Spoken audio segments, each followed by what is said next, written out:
Do të marr gjithçka, tha im shoq në gjykat. Por divorci u shndërua në makthin e tij fjala që ndezi luftën nuk do ta harroj kur atë ditë. Jo për shkak të shiut të ftohtë që binte papushim mbi shkallët e gjykatës, as për aromën e rëndë të korridoreve të mbushura me frikë dhe mllef, por për një fjalë të vetme. Një fjalë që im shoq e tha me një qetësi të frikshme, duke më parë drejtë në sy. Do të marr gjithçka. Ai nuk e ngriti zërin, nuk u zemërua, nuk bërtiti, e tha sikur po fliste për motin, dhe pikërisht kjo e bëri aq të tmerrshme. Unë ula në bankën e drunjt, duart më dridheshin lehtë, por jo nga frika. Jo më. Ajo fjali ishte kulmi një martese që kishte vdekur shumë kohë më parë, por që po vazhdonte të kalbej, duke helmuar gjithçka rreth saj. Në atë moment nuk e dija ende se ajo që ai e quante hakmarrje do të kthehej në makthin më të madh të jetës së tij. Një martesë që nisi si ëndër kur u martuam, njerëzit na kishin zili. Ai ishte i suksesshëm, ambicioz, gjithmonë i veshur bukur dhe me fjalë të ëmbla për të gjithë. Unë isha gruaja që kishte fituar lotarin, ashtu siç thoshin shoqet e mia në fillim. Ai më ngrinte në piedestal, më blinte dhurata, më telefononte 10 herë në ditë. Donte të dinte çdo detaj të jetës sime. Atëherë më dukej dashuri. Sot e di që ishte kontroll, dalë ngadalë, gjithçka ndryshoi. Pse veshe këtë fustan? Me kë po fole kaq gjatë? Pse ke nevojë të punosh, kur unë fitoj mjaftueshëm? Fjalët e tij u bën më të mprehta, më të ftohta. Dashuria u kthye në llogari. Martesa në burg, hapat e parë të frikës saj nuk më goditi kurrë. Dhe pikërisht për këtë arsye, askush nuk më besonte kur thoja se kisha frikë. Frika ime ishte në mënyrën se si mbyllte derën fort pa folur, në heshtjen e tij të gjatë, në mënyrën si shtrëngonte dhëmbët kur nuk i pëlqente diçka. Ai më kontrollonte financa. Llogaritë bankare ishin në emrin e tij. Shtëpia, makina, gjithçka. Edhe pse unë kisha punuar për vite me radhë, gjithçka ishte e përbashkët, që në praktik do të thoshte e tij. Kur i thash për herë të parë fjalën divorc, ai qeshi, ti s'ke asgjë pa mua. Ajo fjali ishte paralajmërimi i parë. Vendimi për të larguar vendimin për të larguar nuk e mora në një ditë. Ishte një proces i ngadalt, i dhimbshëm, i mbushur me net pa gjumë dhe lot të heshtur në banjë që të mos më dëgjonte. Por kishte një moment kyç, një mbrëmje, pas një debati të vogël për asgjë, ai më tha: "Mos harro, pa mua ti je zero." Atë natë kuptova se nëse qëndroja do të zhdukesha si njeri. Të nesërmen fillova të mbledh dokumente në fshehtësi. Kontrata emaile, mesazhe, fatura. Çdo gjë që tregonte të vërtetën pas fasadës së tij perfekte. Nuk po përgatitesha për luftë, po përgatitesha për mbijetesë. Gjykata. Skena e maskaveditën e parë në gjykat, ai erdhi i buzëqeshur. I qetë. Avokati i tij ishte një nga më të shtrenjtët në qytet. Imi. Një grua e fortë, e heshtur, që më tha vetëm një fjalë para se të hynim. Mos u trem. Njerëzit që kërcënojnë kaq hapur kanë frikë. Ai kërkoi gjithçka, shtëpinë, kujdestarin, parat, edhe qenin, dhe pastaj tha fjalin famkeqe: "Do t'i marr gjithçka." Ajo nuk meriton asgjë. Gjykatësi ngriti vetullën. Unë qëndrova e qetë. Për herë të parë në vite nuk u përkula, sepse ai nuk e dinte ende atë që unë dija. Sekretet që ai kishte harruar im shoq ishte i sigurt se ishte i paprekshëm. I zgjuar. Një hap përpara të gjithëve. Por arroganca të verbëron. Ai kishte harruar emailet e vjetra, kontratat e firmosura pa lexim, llogaritë e fshehura, bisedat ku pranonte gjëra që nuk duhet i pranonte kurrë. Ai kishte harruar se për vite me radhë unë kisha heshtur, por kisha dëgjuar gjithçka. Divorci për të ishte një lojë pushteti, për mua ishte një çlirim, dhe ndërsa ai mendonte se po më zhveshte nga gjithçka, ai po gërmonte varrin e vet ligjor. Fundi i qetësisë së reme kur dolëm nga gjykata atë ditë. Ai u afrua pranë meje dhe më pëshpëriti. Kjo sa po filloi. Unë e pash drejtë në sy dhe për herë të parë buzëqesha. E di. Ai nuk e kuptoi pse, por do ta kuptonte shumë shpejt, sepse loja që ai kishte nisur për të më shkatëruar do ta shndërronte jetën e tij në një makt pa dalje. Kur arroganca fillon të shembeditet pas seancës së parë në gjykat ishin të çuditshme. Jo sepse ishin të qeta, por sepse qetësia duke e reme si ajri para një stuhje. Im shoq sillej sikur gjithçka ishte nën kontroll. Telefonatat e tij ishin të shkurtra, të thata, plot nën kuptime. Ai nuk më kërcënonte më hapur. Tani po luante një lojë tjetër, lojën e frikës së heshtur. Por unë nuk isha më gruaja që dridhe në banjë natën. Avokatja ime dhe e vërteta që më hapi sytë avokatja ime, Mira, ishte një grua rreth të 50-tave, me sy të mprehtë dhe zë të qetë. Ajo nuk fliste shumë, por çdo fjalë e saj kishte peshë. Njerëz si ai, më tha një pasdite, nuk humbin sepse janë të pafajshëm. Humbin sepse besojnë se janë më të zgjuar se ligji. Filluam të rishikonim çdo dokument, çdo transfert bankare, çdo kompani të regjistruar në emra të tjerë, çdo pasuri që nuk përputhej me të ardhurat e deklaruara. Sa më shumë gërmonim, aq më e qartë bëhej një gjë. Jeta e tij perfekte ishte ndërtuar mbi rër. Paratë që nuk ekzistonin im shoq kishte deklaruar në gjykatë se pasuria e tij ishte modeste, se bizneset nuk po ecnin mirë, se shtëpia ishte bler me kredi dhe vlera e saj ishte e fryrë. Por dokumentet tregonin diçka tjetër, llogari bankare jashtë vendit, transaksione mujore që nuk përputheshin me deklarata tatimore. Një kompani në emër të kushëririt të tij, por me firmën e tij kudo. Kur Mira më tregoi dosjen e parë të plot, ndjeva një ndjesi që nuk e kisha ndjer prej vitesh, drejtësi. Nëse i paraqesim këto në mënyrën e duhur, tha ajo, ai nuk do të mbrojë më pasuri. Do të përpiqet të mbrojë veten. Maska e tij fillon të çahet. Seanca e dytë në gjykat ishte ndryshe. Im shoq nuk ishte më aq i qetë. Buzëqeshja e tij ishte ngrirë. Syt i lëviznin shpejt, sikur po kërkonin diçka që mungonte. Kur avokatja ime dorëzoi dokumentet e para, pash fytyrën e tij të zbardhej. Zotëri, tha gjykatësi, këto llogari pse nuk janë deklaruar? Ai u kolli. Avokati i tij ndërhyri menjëherë, keq kuptim administrativ. Por unë e njihja atë shikim. Ishte i njëjti shikim që kishte kur e kapja në gënjeshtër në shtëpi. Vetëm se këtë herë nuk kishte ku të fshihej. Sulmi i tij i parë i dëshpëruar disa ditë më vonë.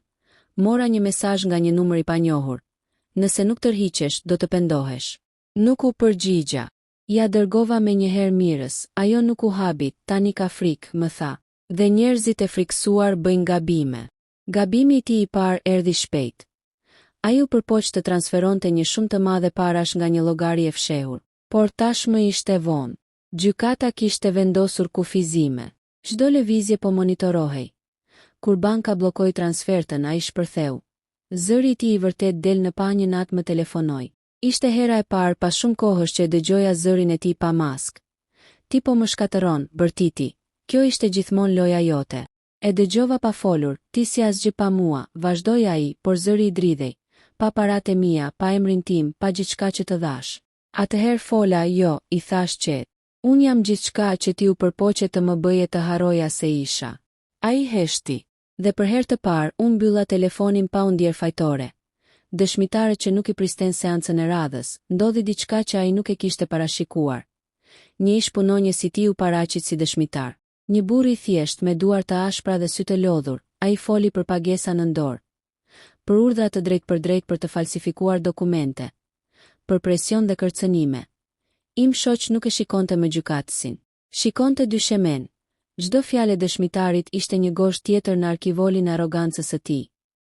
Rënja sociale, lajmet filluan të përhapen. Jo në media, por në rrethin e tij. Miqt që dikur e përshëndesnin me respekt, tani shmangnin telefonatat. Bashkëpunëtorët filluan të distancoheshin. Ai po humbiste diçka më të madhe se parat. Po humbiste imazhin, dhe për një njeri si ai, kjo ishte më dhimbshme se çdo dënim financiar.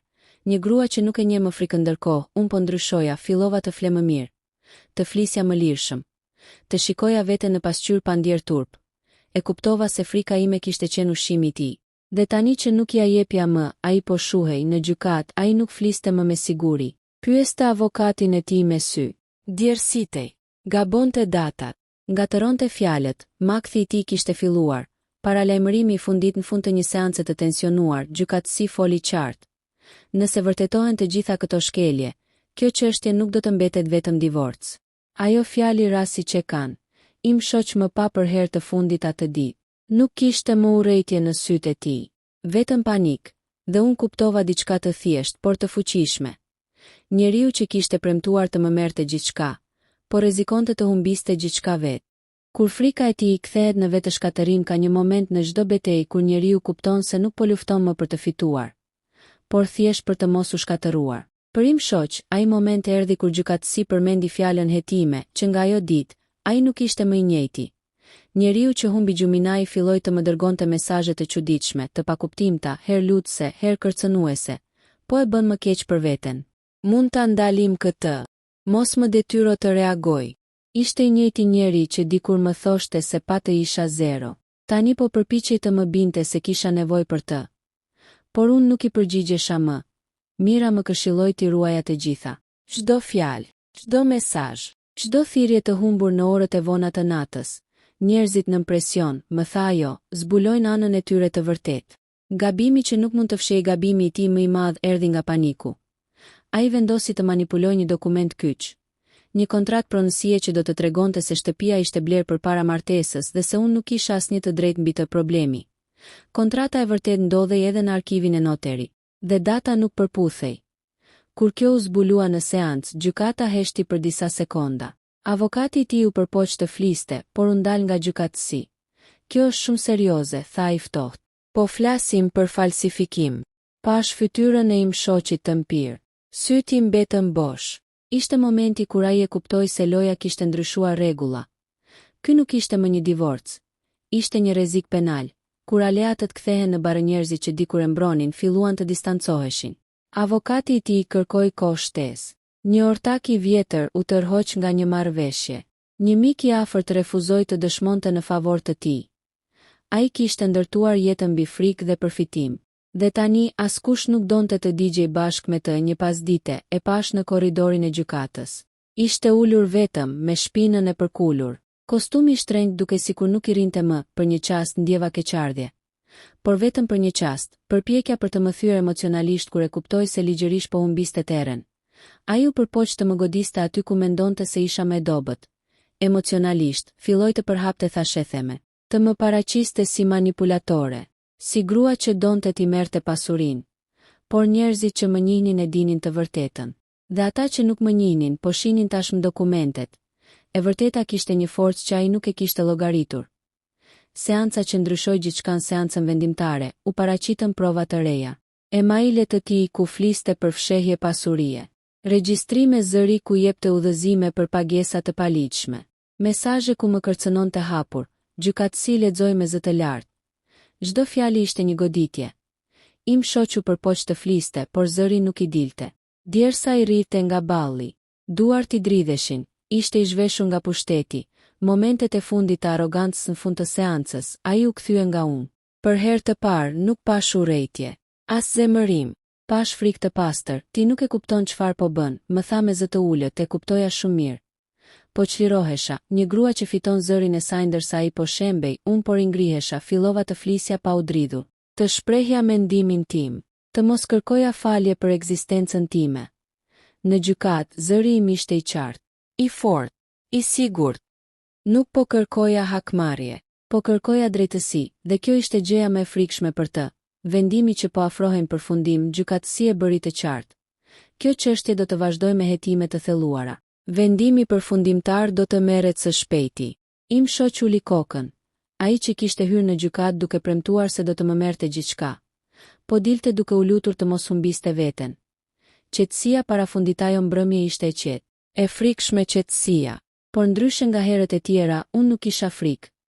E dija se fundi po vinte. Dhe se makthi i tij nuk ishte më thjesht një divorc, por pasojë e zgjedhjeve të tij. Dita e vendimit erdhi pa bujë, pa drama. Pa fjalë të mëdha, dhe ndoshta pikërisht për këtë ishte dita më e rëndë për të. Salla e gjykatës ishte pothuajse bosh. Nuk kishte më kureshtar, as fytyra të njohura. Vetëm njerëz të lodhur nga një betejë gjatë, dhe një vërtet që nuk mund të shtyhej më. Im shoq hyri i fundit. Nuk ishte më burri që dikur mburrej me pushtetin e tij. Hapat i kishte të ngadalta, shikimin të ulur, kostumi i shtrenjtë dukej si një mbetje e një jete tjetër. Unë u ula drejt. Pa frikë, pa mlef. Vetëm e gatshme të dëgjoja fundin. Fjala e gjykatësi foli qartë, pa emocione, por me një ton që nuk linte vend për interpretime. Gjatë këtij procesi, tha ai, është provuar fshehje pasurie, tentativë manipulimi dokumentesh dhe ushtrim presioni psikologjik. Çdo fjalë ishte një vul. Im shoq ngriti kokën vetëm një herë. Sytë e tij kërkuan të mit, por unë nuk i shmanga. Nuk kishte më asgjë për të fshehur mes nesh. Vendimi u lexua ngadalë. Pasuria u nda në mënyrë të barabartë, sipas ligjit. Shtëpia nuk ishte më arma e tij, por streha ime. Llogaritë e fshehura u vendosën në nënhetim. Kërcënimet u njohën zyrtarisht si presion psikologjik. Dhe mbi të gjitha, gjykata urdhëron referimin e çështjes për hetim penal të mëtejshëm. Ajo fjali ishte fundi i tij, kur arroganca shuhetai nuk foli. Nuk protestoj. Nuk u ngrit me zemërim. Thjesht ul më thellë në karrige, sikur pesha e gjithë jetës së tij i kishte rënë mbi shpinë. Njeriu që dikur kishte thënë do të marrë gjithçka, tani nuk kishte më asgjë për të marrë. As pushtet, as kontroll, as frikën time. Dalja nga gjykata kur dola nga salla, ndjeva diellin në fytyrë. Ishte hera e parë pas shumë kohësh që e ndjeja ngrohtësinë e tij pa u ndier fajtore. Ai doli disa minuta më vonë. Vetëm. Askush nuk e priste. Askush nuk i foli, në një çast sytë tanë u takuan për herë të fundit. Ai donte të thoshte diçka. Mund ta ndjeja, por fjalët nuk i dilnin më, dhe për herë të parë heshtja ishte në anën time. Jeta pas makthitjeta ime nuk u bë perfekte brenda natës, por u bë e imja, fillova nga e para, një shtëpi që nuk ishte më burg, një punë ku zëri im kishte vlerë, një pasqyrë ku shihja një grua që e njihja sërish.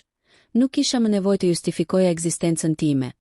Çfarë mësova se kërcënimet janë shpesh britma frike. Se kontrolli nuk është dashuri, se drejtësia mund të vonojë, por nuk harron.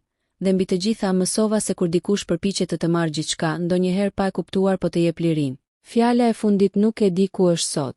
Nuk më intereson, di vetëm këtë.